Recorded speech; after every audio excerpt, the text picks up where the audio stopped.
Sige, magnaka. Ayan, isa lang po yan sa mga bata na mag-aaral ng Panninan na naglalakad mula sa Lower Panninan papunta sa kanilang eskwelahan. Yan po ang kanyang tatahakin papunta doon sa school. Malayo pa po yan. Lagpas na po ng bundok na yon. Yan.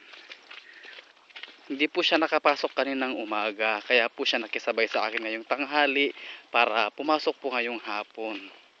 Para hindi po siya absent ng the whole day. So kagagaling lang po namin ng Lower Panninan, kasalukuyan po kaming naglalakad patungo sa Taguben, Sitio Taguben. Sitio po yun ng Panninan. Doon po kung saan po located ang ating paaralan, ang eskwelahan. Yan, naglalakad po kami. Nalalakad na po namin siguro ang 1/4 pa ang amin nang nalakad. So yan po ang daan. Yan, mga bukid, makikita nyo po dyan. So salamat sa Diyos at tumila na po ang ulan. Hindi po katulad kaninang umaga na sobrang lakas po ng ulan, kaya hirap po ng daan. Yan. Ayan po si CJ, si Christine. Anong naga naman Christine? Christine Joy? Christine Joy Ignacio. Ayan po siya. Grade 2 pupil po siya. Yan.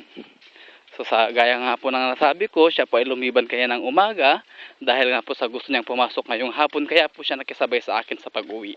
Sapagkat ako po ay nagtuturo ng kinder sa Panninan, Lower Panninan ng umaga hanggang 10:30 po, tapos uwi na po kami ng tanghali para sa hapon na po ay makapagturo ako ng grade 2 sa Sitio Taguben. Yan. So we're going to walk around an hour before we reach the Taguben or the place or the school where kung saan po nakalocate ang school po natin sa Taguben. So we're going to maybe around 30 more minutes before we reach the place.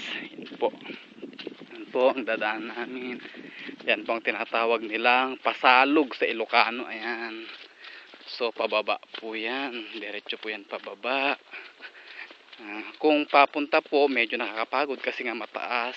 Pero pag pabalik po sa school, pauwi po, medyo mas magandaan ng konti kasi pababa siya, hindi siya paakyat ang paglakad. Yan, yung mga sagingan na yan, dadaanan po natin yung mga saging na yan.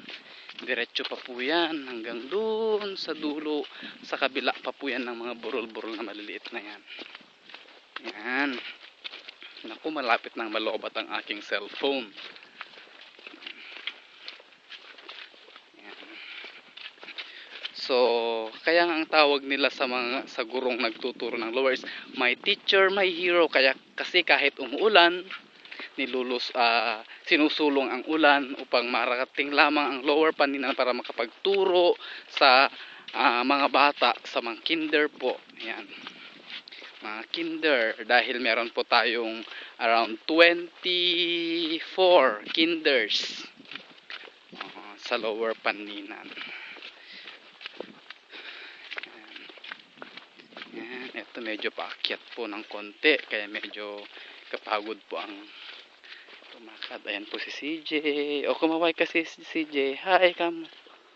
Ayan si CJ, si Christine Joy Ignacio. Ayan, medyo paakyat po ito ng konti. Medyo nakakapagod po ng konti kasi ayan, uulan na naman yata. Mukhang aambon-ambon na naman. Bilisan natin CJ para hindi tayo maabutan ng ulan. Ayan po, wala pong pahinga to, diretsong lakad po to. Kasi kung magpapahinga po kayo, magpapahinga pa po kami, abutin po siguro kami ng around 1 hour or 1 hour and 20 minutes, something like that po. Kaya konting tiyaga lang, mararating din natin ang barangay or ang Sitio Taguben, kung saan po nakalokit ang eskwela. Yan po, paakyat po yan. Diretsong paakyat po to. Kapagod, pero ganun talaga. Kung may tiyaga, may nilaga. Yan. Pagod ka na, CJ? Hindi pa po. Ay, hindi pa daw pagod si CJ. Hindi pa daw pagod si CJ. Ayan. Ayan. Ako pagod na. Ayan, diretso po yan. Paakyat po yan. Paakyat ng paakyat. Ayan.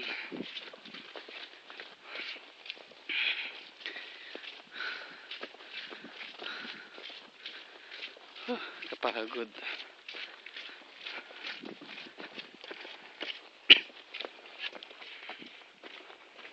Sige CJ, lumakad ka lang. Ayan.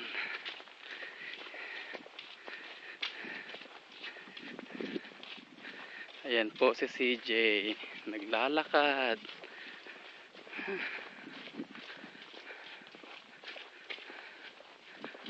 Ay, sa wakas. Mayan, pababa na naman po tayo. Tapos na naman ang paakyat na lakad. Ito medyo may konting pababa, tapos akyat ulit. Yan. Oh.